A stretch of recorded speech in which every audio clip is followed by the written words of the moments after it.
Now, if I'm being perfectly honest, when it comes down to any kind of media, I am not too into shipping. Like, there's never been a time where I've been watching a show and I've desperately wanted two people in fiction to get together. Although, I am well aware that people like that do exist out there, and sometimes they care a little bit too much, but that's just not me, okay? My interest is usually focused on the story being told more times than not. But I'm also not an idiot. I can tell when a certain couple or a ship is being honed in on, when two characters are very obviously made to be the endgame of the series. And for the most part, it's usually nice, you know? A little romance element here and there, but it's never really been a make or break for me. Unless I'm watching a romance, then well, obviously I'm not gonna watch a fucking romance if the romance isn't good. But there has been one time where the shipping was so bad in a shonen anime I had to stop watching. I had to turn it off. I couldn't fucking stomach it. And that's crazy coming from me because that's never happened to me before. Shipping in shonen for me is like frosting on a Krispy Kreme donut. It's like, yeah, it's cool, but I'm not gonna kill you if it's not on it. But for this anime right here, my good lord. Instead of frosting on that donut, they sat on it with their bare ass cheeks. I had to switch it off. I couldn't stomach it anymore. Seven Deadly Sins should go down as having some of the worst romance elements of all time. Now, if you guys have seen this anime in passing and you're probably thinking back and saying to yourself, oh, it wasn't that bad. Wasn't that bad, you say? Well then, let's fact check that. What's up, little girl? Are you lost or something? Humans have short lives, so they enter a contract together called marriage in order to live on. So do you love me the way they love each other, Harlequin? Of course they do. Don't touch her! I just... Keep your hands off my woman, understand me? Yeah, sure, not that bad. Now, if you don't mind me, I need a moment because I'm about to be fucking ill.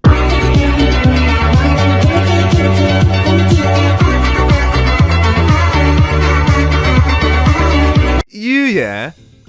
You're a bit of an odd guy, aren't you? You can fool Netflix and the rest of the world, but you can't fool me. I know what you are. Nakaba Suzuki, the author of Seven Deadly Sins. And if you haven't seen it, then, well, I'm just gonna put a spoiler warning right here because I'm gonna be talking about it. And if you have seen it, then you can probably tell where this video is gonna go. Now, this anime is fairly popular, I guess, but for the most part, it flew under the radar for a lot of people. And honestly, it's not really its fault. I mean, it came out in the era of One Punch Man, Tokyo Ghoul, Attack on Titan. It didn't really stand much of a fucking chance. I feel like in the broader anime community, everyone's seen this thing, but no one really cares about it. It just always felt like one of those series that you watch just to say you've watched it. And I am guilty of this myself. I remember watching this when I was like 12, and I really didn't care about it, to be honest. And it always bugged me that I never truly gave this series a chance. So recently, I decided to watch Nakaba Suzuki's Seven Deadly Sins from episode 1. And,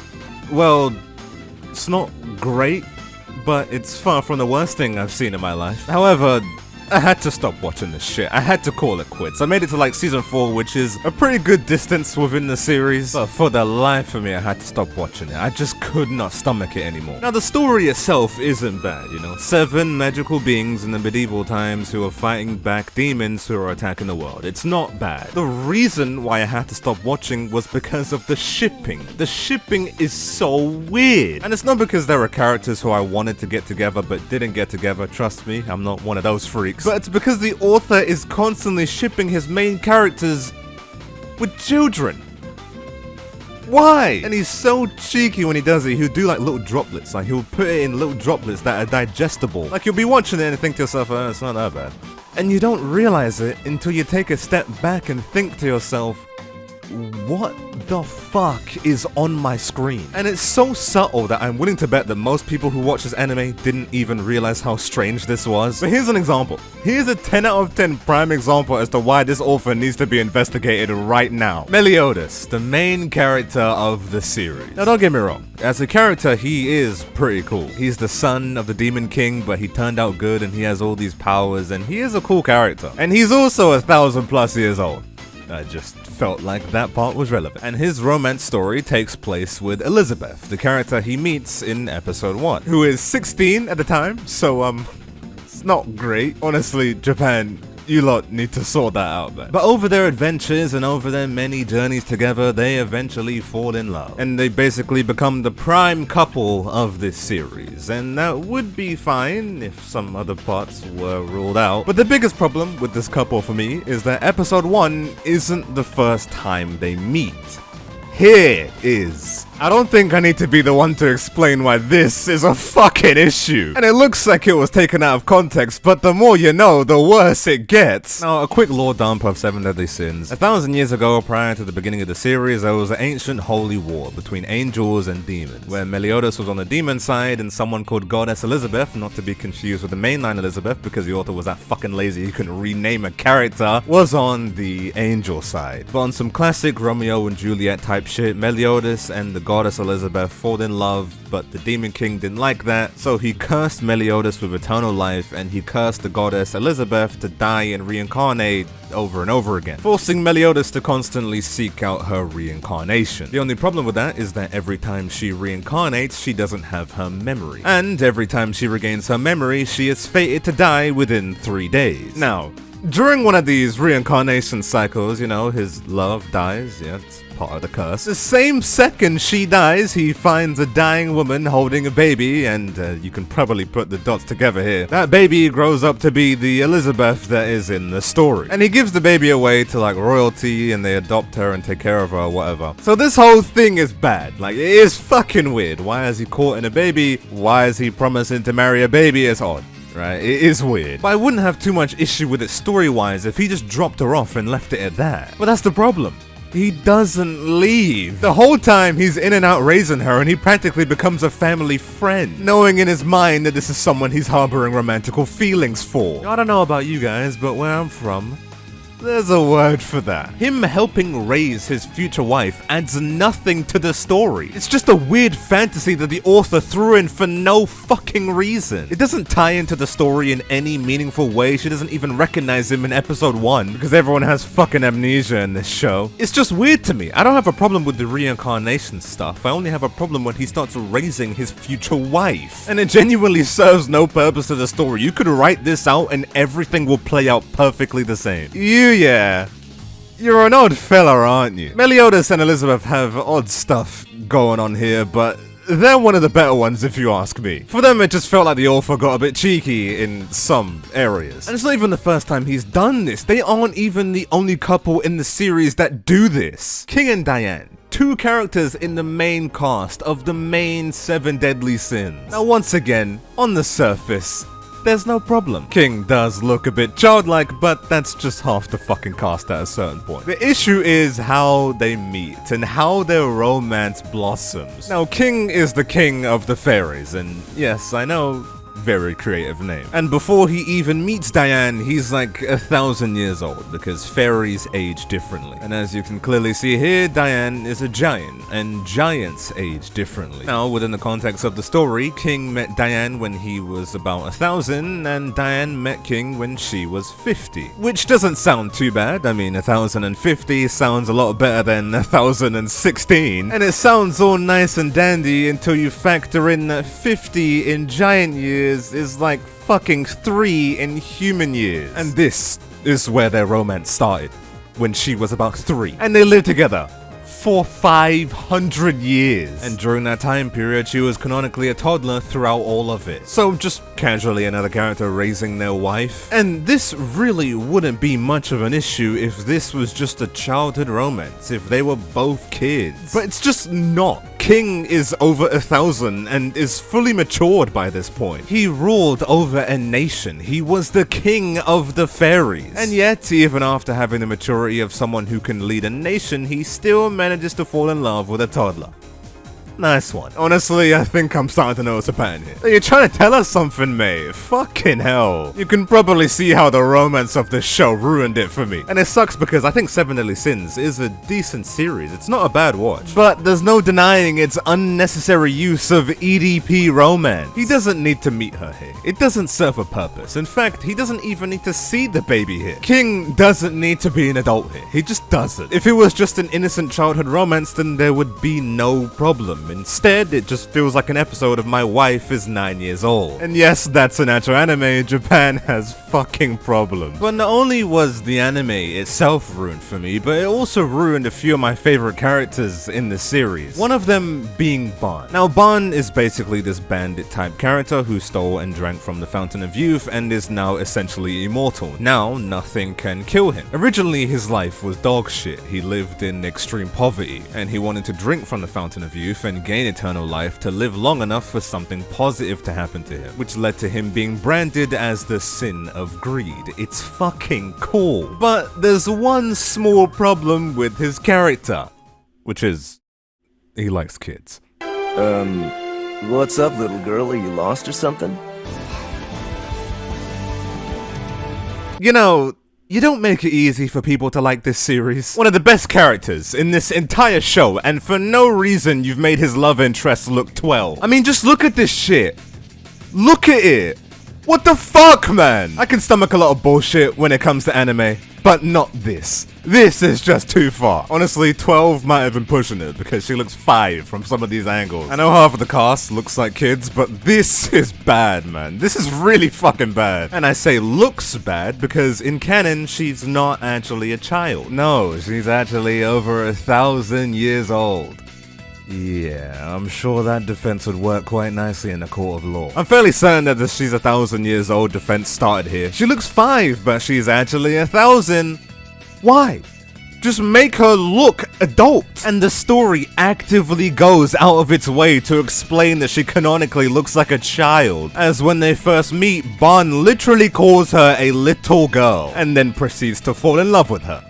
I don't know what else I'm supposed to take away from that bond. But they also go out of its way to explain why. It's because she's a fairy. They live for thousands of years. She's King's little sister. In canon, she's a fully grown adult. And honestly, I think that's the worst part for me. As much as I hate to say it, underneath all of this is an actually really good romance story. Elaine, which is her name, was the guardian of the Fountain of Youth. As the queen of the fairies, it was her job to protect it. As the king was preoccupied. But as we know, Bon tried to steal from it and he was stopped time and time again until she found out his motivations and actually found it admirable, and the two bonded over wanting a better life. The fairy forest was then later attacked and Bon was fatally injured. She then gives up her life through the Fountain of Youth to save his. And that's how he really got his immortality. He then spends the entire series trying to bring her back. He even goes to the afterlife several times. It's not a bad plot point by any means.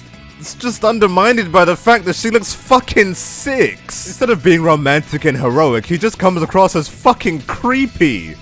Get away from this child, man. The best romantic pairing is undermined by the fact that the author just had to keep the theme going. Couldn't bloody help himself, could he? And it really doesn't make it any better because Bon knows what he's doing. He knows how this looks. The author has specifically made him aware of this. And yet, it just keeps fucking going, man. And when he finally does revive Elaine, you don't feel happy or proud. You just feel sick.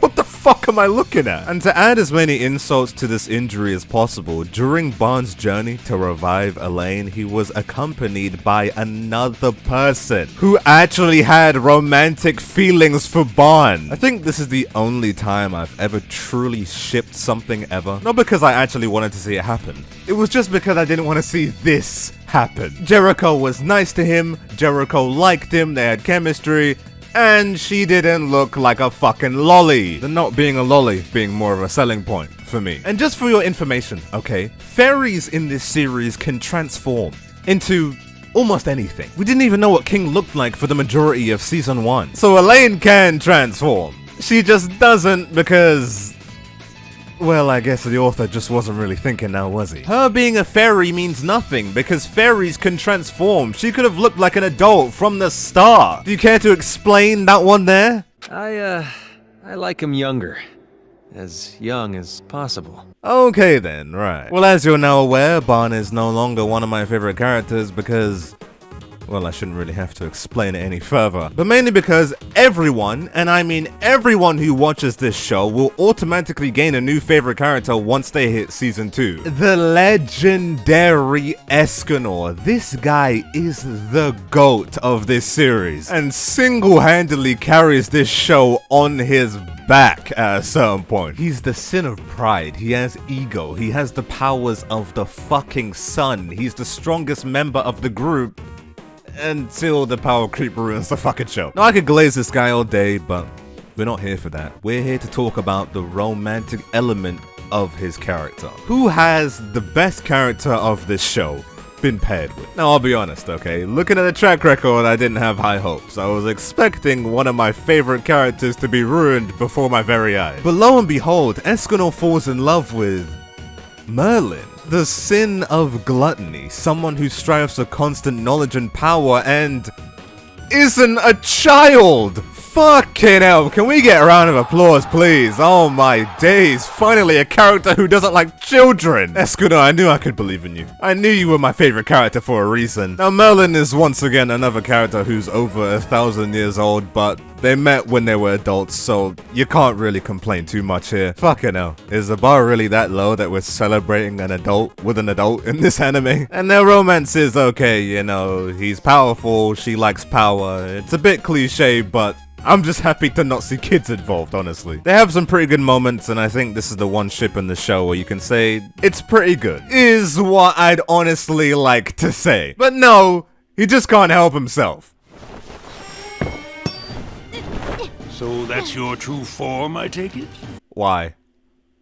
Why do you do this stuff, man? You had a perfectly fine character with a perfectly fine love interest, but I guess that just wasn't enough. Nope, turns out that after her constant meddling in magic, her age was actually frozen at 12 years old. And she is chronologically 3,000, and uses more magic to make herself appear 30 years old. Why did the author add this in? What addition does it have to the story?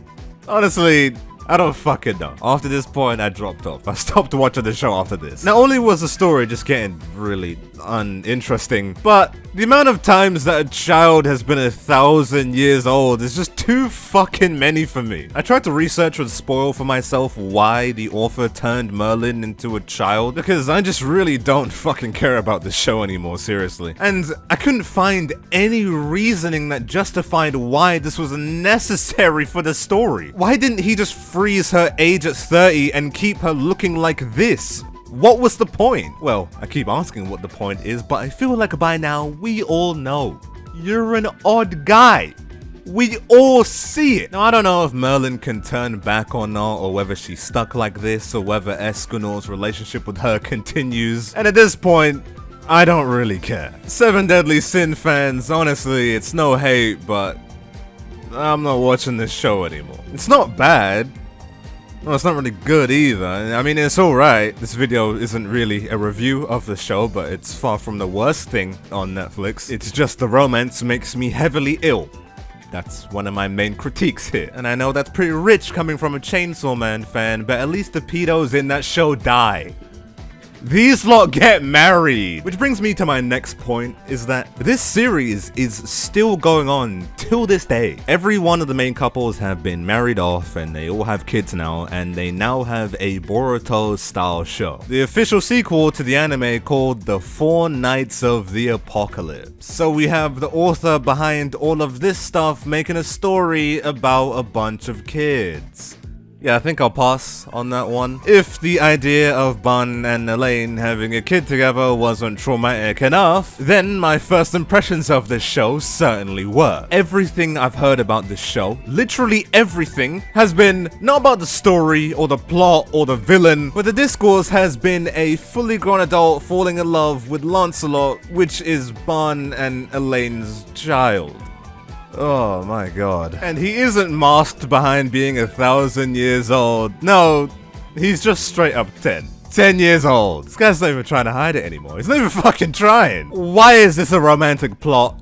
I have no idea. And I don't want to know, okay, I'm not watching this dog shit. I've seen my fair share of Seven Deadly Sins, and I think 4 seasons is enough. The powers are nice, the fighting is nice, the characters are morally questionable. The OST is nice, the animation is inconsistent, but the biggest takeaway here is the romance is fucking disgusting. But oh well, certain mangakas are fucking weird.